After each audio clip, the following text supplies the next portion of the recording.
Hi, I'm Joe Davidson with the Sacramento Bee. Welcome every week to The Buzz. We're going to bring you the best of high school sports, big on football. We're going to tell you about the teams, the coaches, the players, the communities, the campuses. High school sports isn't just an event. It's a happening. It's a social thing. Welcome, everybody. This is our last show before we bound into the playoffs next week. So we're going to size you up with all the good stuff there. Can you believe that week 10 or week 11, if you will, there are 11 weeks to play 10 high school football games in the Sac Joaquin section in much of California. And we are already here. It wasn't that long ago where we had smoky skies and a lot of COVID concerns. We're going to have games. We're going to have a season. It's turned out to be a terrific regular season with all kinds of great efforts and upsets and things like that. And I think we're going to see a lot more of that in the playoffs. We're going to size up a lot of stuff today. The brackets for the Sac Joaquin section for the football playoffs, 80 teams will get in. There's almost 200 schools in the section, so there's a lot of teams getting in, divisions 1 through 7. That section bracket breakdown will be Sunday. I'll join Will DeBoer of the Sac Joaquin section office. Check our Twitter feeds for those links. It should be around 1:30 on Sunday, and we'll get it going. And, another big theme is let's be thankful for good health and good fortune. There was a really scary moment, scary injury marred the end of the Christian Brothers to Del Lago game of Capital Athletic League play in Oak Park the other night. That's a Cameron Salerno of the Sacramento Bee photo. Both teams took a knee. Teams became united as one as they worried and prayed for Mason Vicari, a receiver, tight end for Christian Brothers, who was hit just before the goal line after a reception. It looked like a normal hit, and he was out, in and out of consciousness. That scares everybody. It certainly brings everybody back to reality. He went to the hospital and then returned home on Saturday. So great news there. Larry Morley, the Christian Brothers coach, said he's a terrific young man, and everybody's really relieved there. We'll talk to Cameron about that in a little bit, about what all that means. Today, we're going to catch up with the usual cast of characters. Our good friend and editor, Jim Patrick, and Cameron Salerno are my Bee running mates. So we'll break down all the teams and themes and trends. And also another cool thing is happening on Friday for a regular season finale at Inderkum High School, regular season finale. And they're going to honor longtime coach Terry Stark. These are terrific Sacramento Bee images over the years. 230 game winner. A lot of those at Inderkum, a terrific program. A lot of kids moved on to college. He's taken a couple of years off to just kind of recharge. He's also been a guy who says, hey, I don't golf, I don't fish, I don't hunt, I do football. He may come back in some capacity. The game is better with Terry Stark in it, and he's always been big on the wing T. He was a wing T quarterback in the late 1970s at Mira Loma and held on to that offense. Only a few teams still run that. Joey Montoya still runs that up at Placer, and Placer's looking to get to the playoffs again if it wins this week at Ponderosa. So kudos to Terry Stark, one of the good guys and one of the great coaches in the region over the years. On Friday, Sarah Nevis, our Sacramento Bee photojournalist, joined me as we went to Bradshaw Christian. And check out this. Here's the Bradshaw Christian Pride. You can't get a better nickname than that, or a mascot, rather.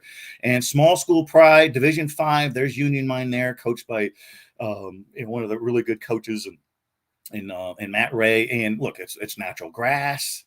It's allowed. Look at the referee's got a head beanie on because it's that cold weather.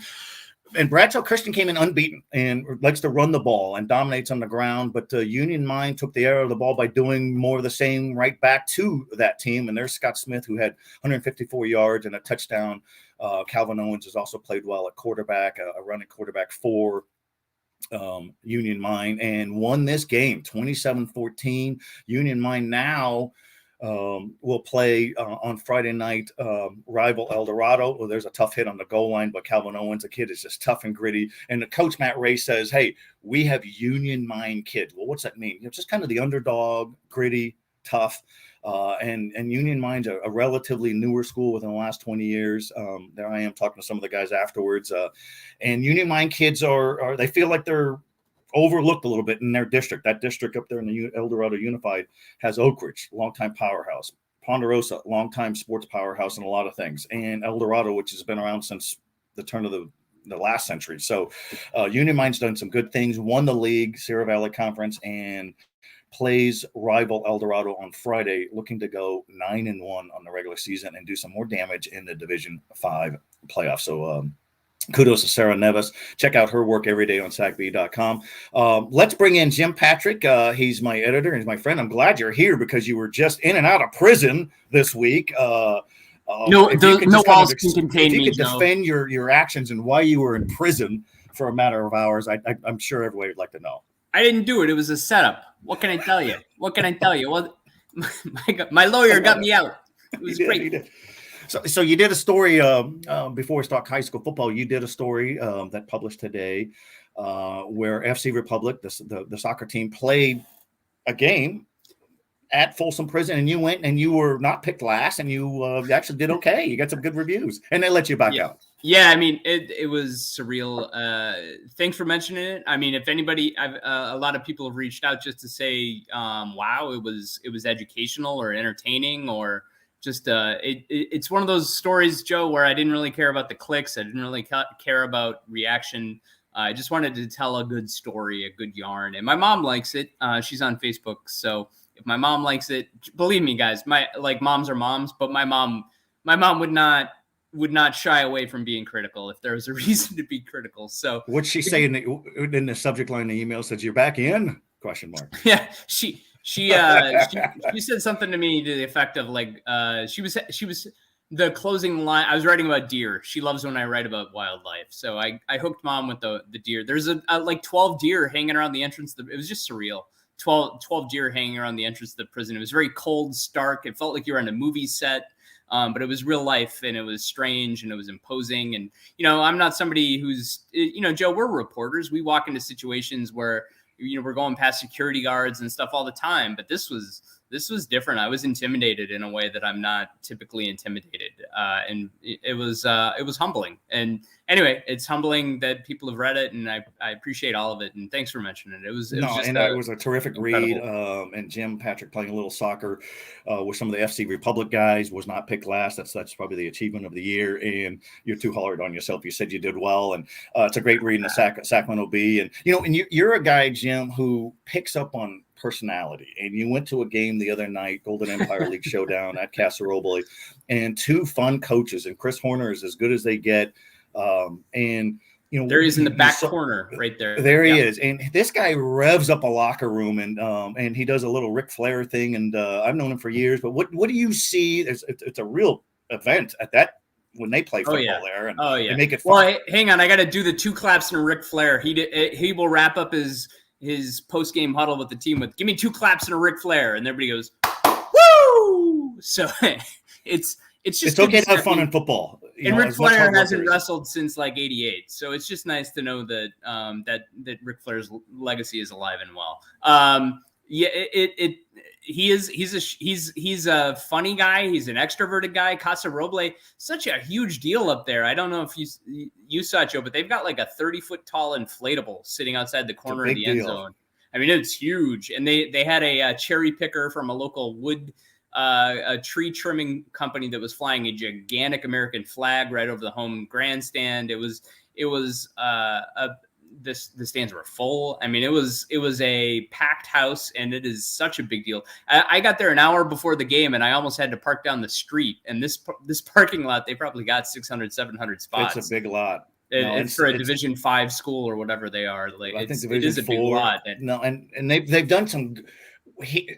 Chris Horner was an all-Metro lineman at San Juan in that district some 30 years ago when Casa was a Division 1 school. So it was San Juan, declining enrollment. They're now more in the Division 4, but they're still, you saw football's still a big deal, and football's a big deal in Woodland where Jack Carner plays for the Pioneer Patriots, and Pioneer won that game. And Jack Carner's been one of our welcome to varsity football type of guys that he's in, and there he is. These are some more great Sacramento Bee images. And we've got a year left of Jack. He's only a junior. A junior, and he's a fun-spirited guy. What do you like about him? He's pretty talented. It's interesting, and the coaches were talking about it on the Casa sideline. Jack, the typical play is they chuck it out wide for Jack, and he has the option of either continuing to go outside or he can cut it back inside. But basically, that's what their run game is. It's not super intricate. It's not a veer. It's not a thing where there's a lot of fake handoffs and trickery and misdirection. It is we're going to try to shove you out of the way. And if we can't successfully shove you out of the way, we hope that the scheme works enough to get Jack Carner outside. And even if that all fails, I mean, he's a tough running back is one thing that juts out. He's a one cut back. He's got one. He's going to make one move, and that move is going to be significant. And you know what I didn't write about, Joe, and it was probably a muff situation on my part. I think because of Jack Carner, his team Pioneer started almost every possession inside the 50, if not the 40 of the opposition, because he's returning kicks, he's returning punts, and he's fast and he's not afraid of contact, and he commits in a way that, you know, if it's impressive to watch him play. No, and it's those photos were from Sarah Nevis from a few weeks ago when Pioneer played at the crosstown rival Woodland. It was a great game, and a lot of the Woodland players went over and complimented Jack after the game because they all went to Zamora Elementary School. How do we know it was Zamora? Hey, we do our research. You know, I got lucky. The principal was in the press box. She was from Zamora Elementary. She said these are all of her kids, and that's what small town football does. And the Dixon Rams, speaking of small school football, tonight host the Casa Robo Rams, Battle of the Rams, and Dixon may win. If Dixon wins that game, they'll win the league. So it's been a and great who wins small if Dixon school league. Loses, Joe?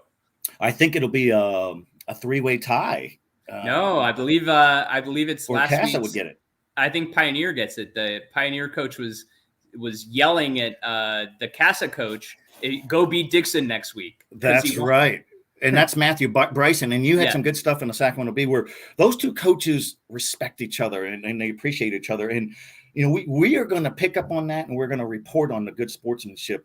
And it's neat to see when coaches compliment each other. And that sounded like genuine dialogue between them. Yeah, and I don't know if, you know, Matt from Pioneer, I don't know if I'd call it grudging respect or just respect in general, but, you know, he clearly has a good relationship with the Casa coach, but yet he recognizes they're the top dog, and he feels like to knock them off, it'd be like my Minnesota Twins beating the New York Yankees in the playoff. You know, that's exactly right. It is a big deal for Pioneer, and he respects the program and all those things, but yet they very much wanted to win, and it was an incredibly competitive game. But it's an interesting dynamic to see play out at that level, Joe, because this isn't, you know, these two programs, they know each other in a way that maybe you don't get that all the time at the bigger schools. No, and there's good respect. And Matthew Bryson is the longtime Pioneer coach, and they've had some tough years. And he was a charter member of that school, and he was a longtime assistant coach at Woodland. He was like the enemy. You know, you left the old school for the new school, and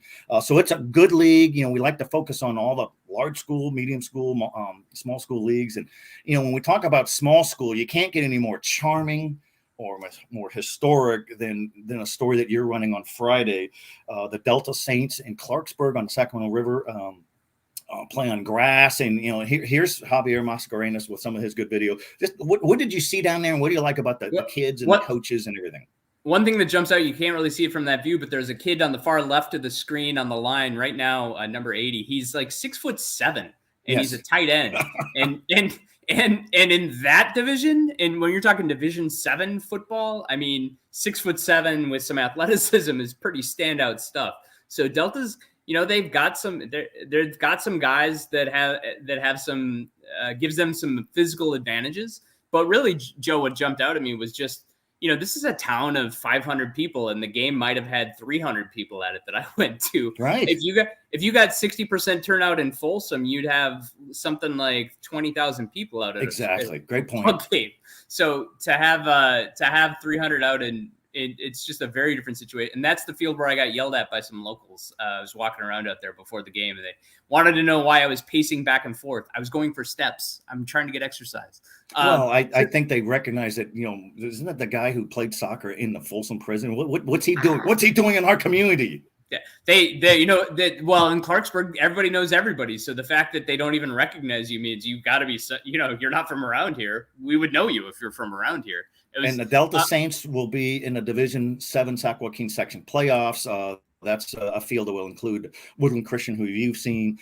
So even the smallest divisions have some pretty good talent.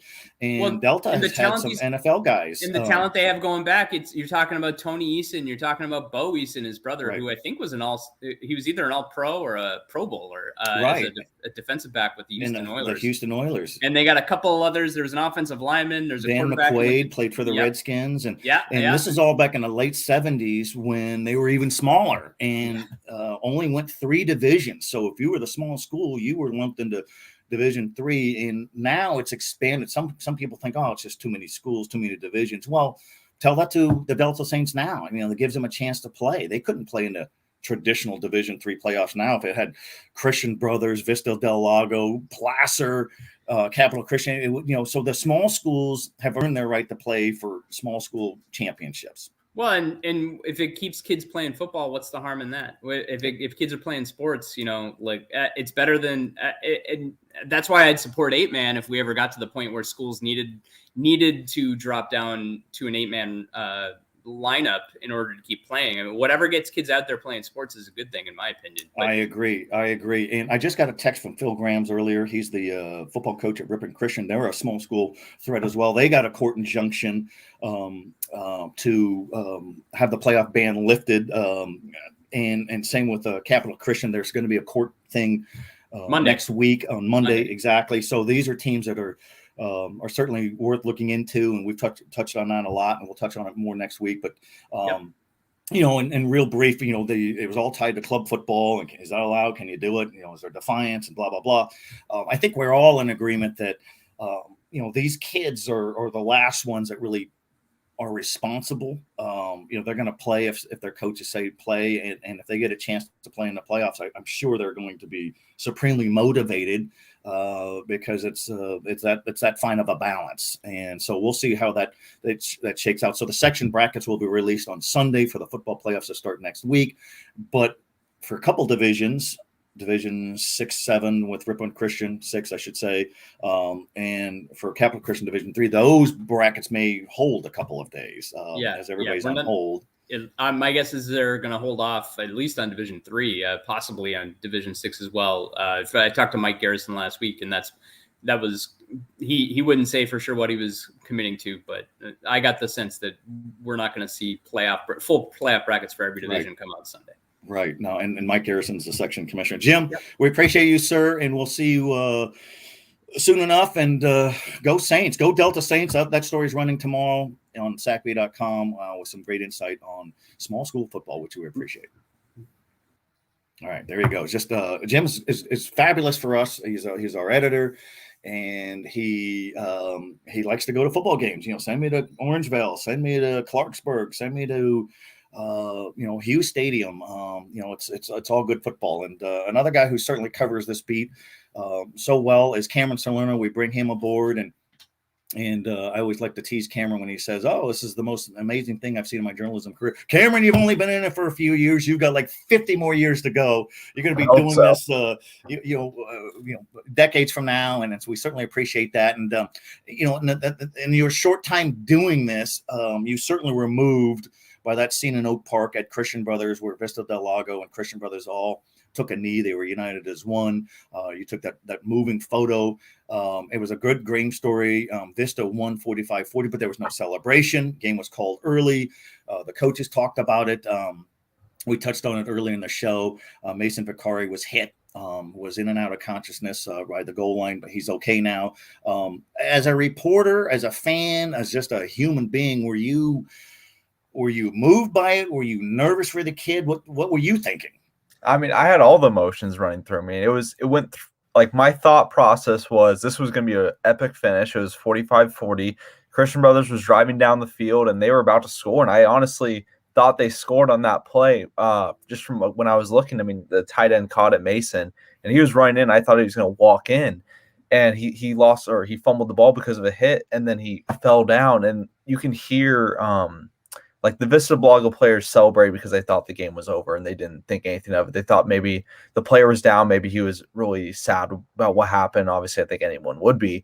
But then after, I think when the realization set in that he was actually hurt and he needed medical assistance, I think it was a grim reality, and it went silent. I mean, there was a point where when he was on the ground, you can hear a pin drop in that stadium. It was really it was definitely emotional for a lot of people. Christian Brothers players were crying. It was just really sad. Real life. No, and he's okay, thank goodness. And we certainly know how an injury or even worse, can really just rock a program or a community.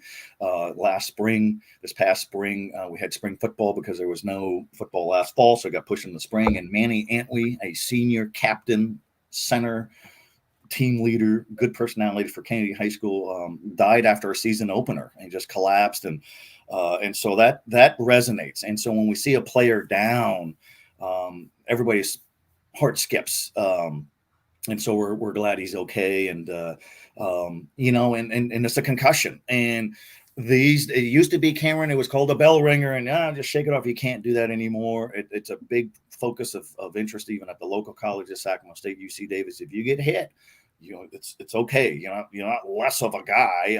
So kudos to that. But another guy of note in that game, Philip Bell, a freshman receiver for Christian Brothers, has already gotten a scholarship offer from Oklahoma State as a freshman. Would you see? Does he look the part?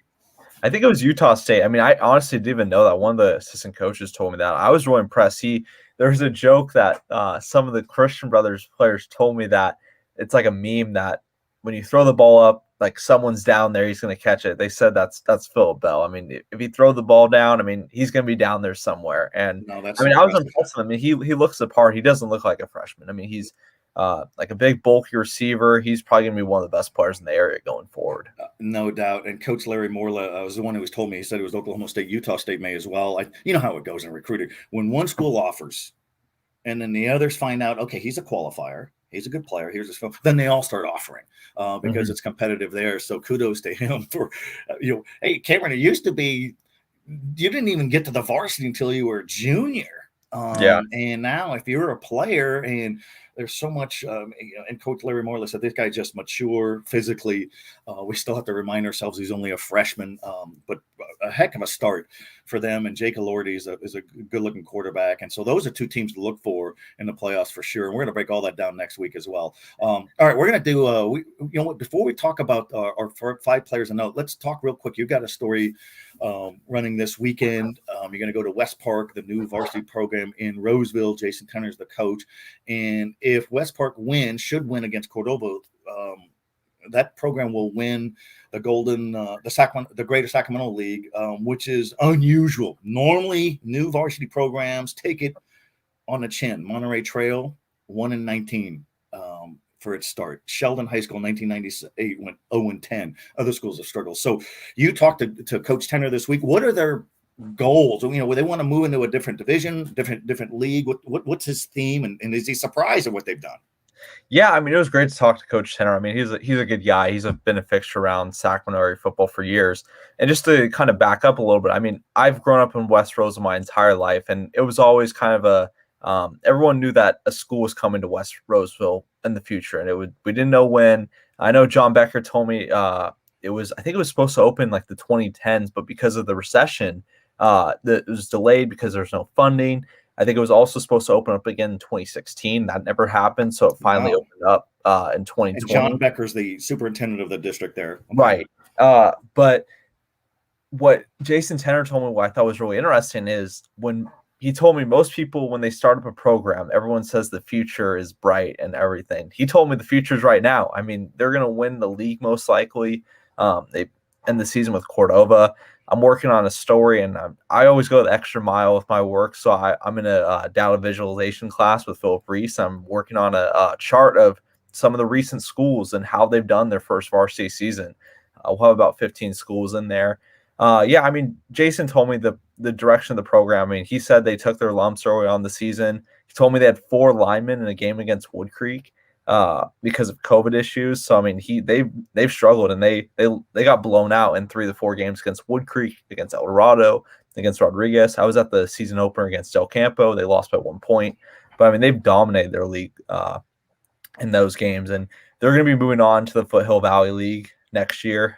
It was by design by the Sac Joaquin section to place them in the Greater Sacramento League because they thought it would be unfair to place them in the FBL right off. All sports in West Park or at West Park are in the FBL right now.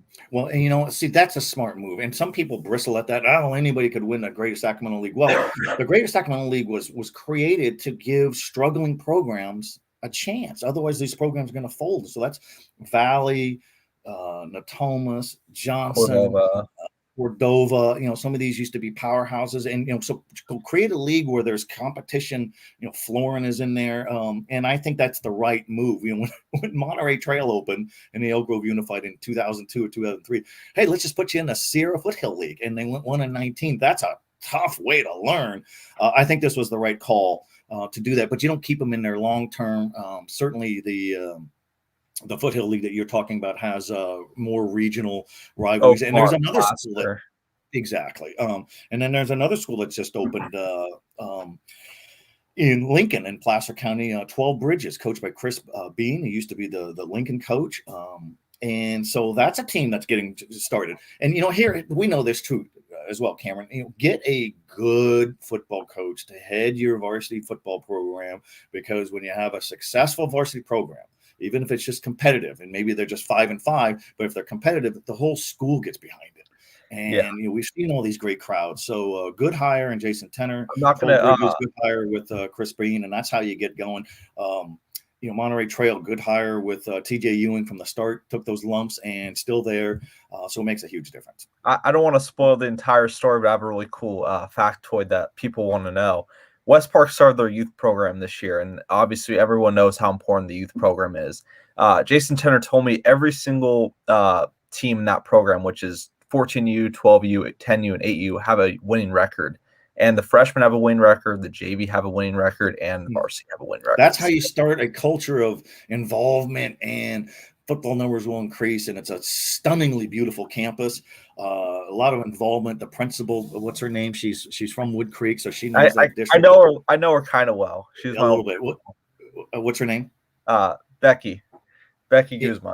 Becky Guzman. Here, you're trying to figure out. I know her really well. I can't remember her name. Well, she was rude when I was in high school, but she got married to Tino Guzman, who's the principal at Antelope, who went to Wood Creek High School, and I've had a great conversation with them over the last small world. When COVID turned us all upside down, I went out to West Park and did a story on their first day, opening day, all these bells and whistles, and there's nobody on campus because everybody was at home, distance learning. And Principal Guzman was excited, but was mixed. Where is everybody? There's nobody here. The happy times are there now. So looking forward to that story, Cameron. Let's take a look at 5 players of note. We like to do this every week, and we'll continue this through the playoffs. I'll start first. Joey Roberts. No, actually, you go first. So Joey Roberts, the quarterback from Rockland, he's filled in nicely for Kenny Leith. He's pretty solid, and the team keeps rolling, and they're looking to go 10-0 for the first time since 2009. Rockland caps the regular season tonight at Pleasant Grove in a non-league game. But he's been pretty good for a team that's been great. Yeah, no, I agree. And some insight about that game. Some people have told me that game will be a running clock tonight. I think both coaches just want to get in and out of the game. I don't know if that's 100% confirmed. But, Joey Roberts has been great this season, filling in for Kenny. If Rockland is able to get back Kenny for the playoffs, I mean, they'll have a first-round bye. So their first game will be, I think, November 12th. That'd be huge for them. But Joey's filled in nicely for them. And, I mean, he's had to. I mean, he's beat Folsom. He beat beat Granite Bay, I believe. So, I mean, those are tough games to win. And people went after him and tried to blitz him, and he still went over the top and hits up deep strikes. They didn't go ultra conservative. And Kenny Lee has had a knee strain. We think he'll be okay. And I've heard the same thing about tonight with the Pleasant Grove team. Pleasant Grove has been hammered with injuries. I don't think they'll start the game with a running clock, but certainly if it's 30-0, at some point they'll do that. It's an odd non-league game at the end of the regular season. Josiah Machado, I'm going to see him tomorrow night. He's a terrific quarterback for Sheldon, and the Huskies take on Jesuit. And if Sheldon can win this game, Cameron, they'll tie for the league championship, the Delta League Championship. And Josiah comes from a family of good quarterbacks, and he's got a great coach in Chris Nixon. Ollie Collier has been a terrific running back for Monterey Trail, which could be in the Division II playoffs and really could just storm through there. Jacob Hollingshouse of Vista Del Lago, you saw him the other night. What do you like about him? Yeah, he's a good passer, man. I mean, I talked to him after the game, and I was really impressed with his leadership to handle that tough situation because, I mean, obviously it was an emotional scene for both teams. I really like what he said about Vista Del Lago and how his team came together. So obviously he's a good leader, and he's a good guy for Vista Del Lago to have. Yeah, and then Calvin Owens, we showed some video of him earlier in this program by Sarah Nevis, and he's a gritty, tough quarterback, runs a lot, and he's going to be a league champion and a real threat in the Division 5 playoffs. And next week we'll probably throw some linemen in there. You gotta have guys in the trenches, and so we'll look for some of those guys next week. Let's break down our Sacramento Bee top 25 football rankings. We got two teams at the bottom tied. Because I think they're all worthy. Bradshaw Christian and Rosemont. Rosemont plays Bradshaw Christian on Friday night for in the regular season finale. Union Mine has already clinched that league because I got a head-to-head against Bradshaw Christian and Rosemont. And then Casa Roble, Dixon. I'm going to see Casa Roble and Dixon tonight in Solano County, Pioneer. So this is what's great with the bottom 5 is we could put teams like here that normally we wouldn't have in our top 20, which is why we expanded to the top 25. Any thoughts on any of those teams? Anybody you've I mean, you saw Rosemont, I think. I've seen Union Mine, Rosemont, Casa. I mean, those are good teams, and kind of expand on the top 25. I remember I asked you one day during the spring. I was like, "Hey, I have a lot of good baseball teams. I really don't know where to rank, like as far as 25. Can we add 4 more teams or 5 more teams?" And you're like, "Absolutely." So it's really carried on to basketball and football. So I think it's a great thing to recognize smaller schools who maybe might not be ranked if we had only a top 25. And it's so true, Cameron. You know, when I started at the B some 30-something years ago, pre-internet, we had a top 10.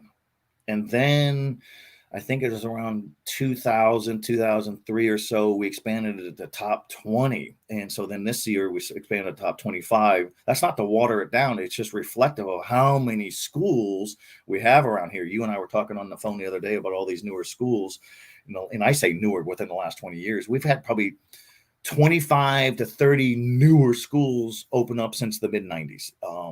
And that's just a ton, Vista Del Lago, Natomas, Intercom, Wood Creek, Monterey Trail, Whitney, just so many of them. So you have to flush it out. All right, let's go take a little bit more peek at some of these other schools.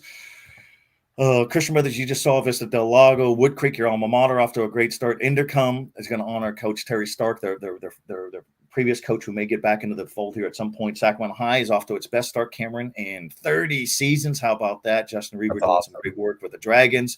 Del Oro 5-4 is in the playoffs. Capital Christian 6-3. Monterey Trail 4-5. What is kind of rankings? Well, they went 0-5 in the preseason. That was to Folsom, De La Salle, Los Gatos. All those teams are loaded. Los Gatos is unbeaten. And also Clayton Valley Charter, a close loss. And, so that's a team that's rolled through the Metro League. And Cameron, talk a little bit about Yuba City. They have a terrific quarterback of note who does a lot of damage as a runner and a passer. Yeah, I mean, he's electric. And also Caleb Bonds, I think that's how you pronounce his last name. He had a huge performance last week. I think he was the prep of the week. Yes, he was a receiver, 3 touchdowns. And Nick Afado was getting him the ball. They're tough at home. The home doesn't only have a great mascot, but they are tough to beat at home. And they have what's called Yuba Tough, just Yuba City grown tough kids, and that's community football there. So kudos to them. Whitney 4-5. And I think Whitney plays Oak Ridge this week, and so that's that's some pretty good stuff there. Is that you're always on call, my friend? Yeah, I don't know why I'm getting a call right now, but I declined. This show's more important. It is. Yeah, there's some good matchups this week. I mean, Yuba City plays Wood Creek, Sac High plays Vista Del Lago. Whitney obviously plays Oak Ridge, and if Oak Ridge loses, they're at risk of possibly missing the postseason, which would they'll be out because they won't have 4 minimum wins. And Oak Ridge, why is that a big deal? Oak Ridge is a defending Division I section champion from 2019 and has made the playoffs 13 in the last 15 years. So they're all big deal. All right, let's take a look at the top 10. There's Rockland. It's going to finish probably 10-0 for the first time since 2009. Folsom had its first 2-game losing streak in 14 seasons, losing to De La Salle, losing to Rockland. Tyler Tremaine expects to be back for the playoffs. He damaged his shoulder, got crunched up a little bit. He's a tough and gritty one. You've seen Jesuit. You've seen a lot of these teams who talk about Antelope again. We talked about their great running back, Karan Borders. Is there another guy of note or a unit that you like from the Titans of Antelope? Yeah, I mean they have a good team collectively. I mean, I think Karan Borders is the show. I mean, per se, I mean he does everything for them, and they have a good offensive line who blocks for them. And Karan has expressed he appreciates a lot. I mean, Antelope's a really good team in the Division II field. I mean, they're a team I think that's going to get a first round bye. I think they'll be a top 3 seat in the playoffs, depending on how Jesuit Sheldon shakes out. If Jesuit moves up, I think Antelope's almost a lock to get a top 3 seed in the first round bye.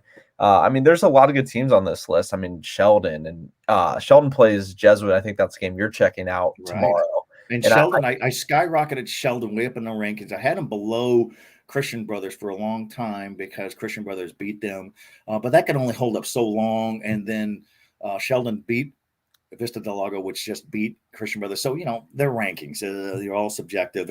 And Granite Bay is a team that beat or lost to Jesuit, but beat Vacaville. Vacaville's another team to look for. I think they'll be in Division II as well, the Bulldogs. So Elk Grove, it's probably going to be in Division II playoffs unless it wins the Delta. And Elk Grove plays Casuma's Oaks, which is a great game. Casuma's Oaks is coming off a nice win at Capital Christian with a big pass rush. And Vanden, I think, is Division 2 or 3. I can't remember. Yeah. And so Division 3. Sometimes, Cameron, we all think, Division 1, it's all the big boys and everybody else. No, Division 1's loaded. Division 2's loaded. Division 3, Division 4, Division 5, those it's really good football in the playoffs from large school to the mediums all the way to the smalls and the super small. So we're looking forward to that. Yeah, no, I agree. I think it's I mean, coming into the season with Rockland potentially being in Division II when they weren't going to win the Sierra Hill League, I mean, coming into the season, I mean, they were probably going to be the lock to be the number 1 seat in Division II. And Jesuit was probably going to be the lock to be the number 2 seat in Division II. And look what happened. They both are probably going to win their league, and which means the Division I playoffs.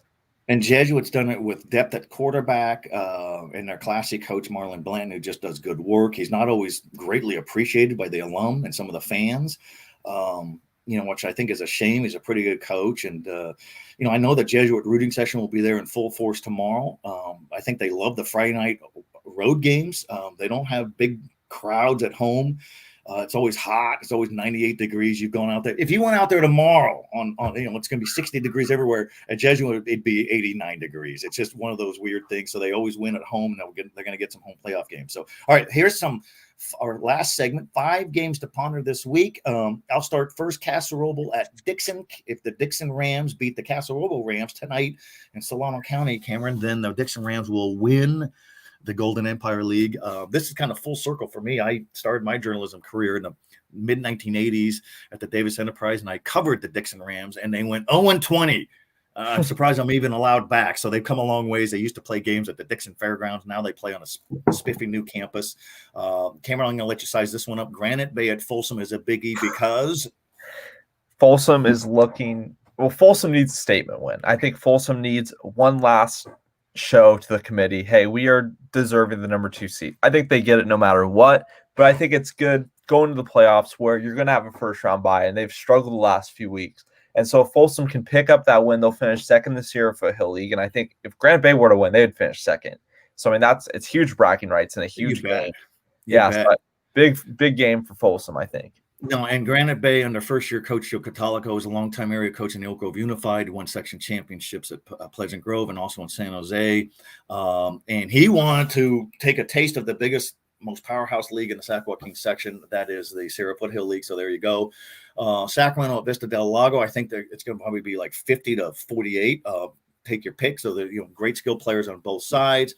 Oak Ridge at Whitney, we've kind of touched on that. Whitney's had some good defensive efforts this year. Brutal schedule within the Sierra Foothill League and also outside the league. Oak Ridge needs a win for Coach Casey Taylor in his first season at his alma mater at Oak Ridge to get into the playoffs. Otherwise, they're out. And then Cordova at West Park, we touched on that. And West Park is the new varsity football program in Roseville. Jason Tenner, also a Bay Area guy who came up here. His first year, he came up to Ponderosa High School in 2007, Bay Area transplant, and the Bruins took on B number 1 Grant, and Ponderosa won. And then I don't think the fans appreciated Jason Tenner long term because he lasted a few more years and they were ready for him to go. So good coaches are hard to find. He was an assistant coach in a couple other programs, and a lot of people came in, as you know, wanted that West Park job, a plum school, good administration, great facilities, and he got it, and he's going 100 miles an hour. So closing thoughts from you, sir, as we wind up and bow out. Simple. Oak Ridge needs a win to get in. I mean, it's simple as that. Another thought I had, and I told this to someone, the Cal, which the league that Sacramento Vista is in, it's like the Big 12. A lot of scoring, a lot of 52 to 45 games. I mean, I even told one of the kids on the sidelines, think it's gonna be like a 45, like 50 game type. I mean, like high scoring. I mean, I'm looking forward to going to West Park. I got to see them play earlier this season on a Saturday game, and it was a pretty good crowd. But I mean, Friday Night Lights is way different, and so it'll be cool to go back there and see what the experience is like. No, that's great. Cameron, always good to have you. We will talk to you throughout tomorrow night as you're up in Placer County checking all the good stuff down. We appreciate you, Cameron, and special thanks also to Jim Patrick and Cameron Salerno, who we just said goodbye to, Sarah Nevis, our terrific photographer, David Caraccio, Jim Silva, Chris Dobstaff, and so many more. And you, the viewers, check us out every day at sacb.com. This show will be linked online, so you can see this show later today, or if you want to see it again, or previous shows. And we're all over social media every day. Nobody gives you more coverage than the Sacramento Bee, because we believe in this region it gets better and better. And we will see everybody next week with the playoff edition.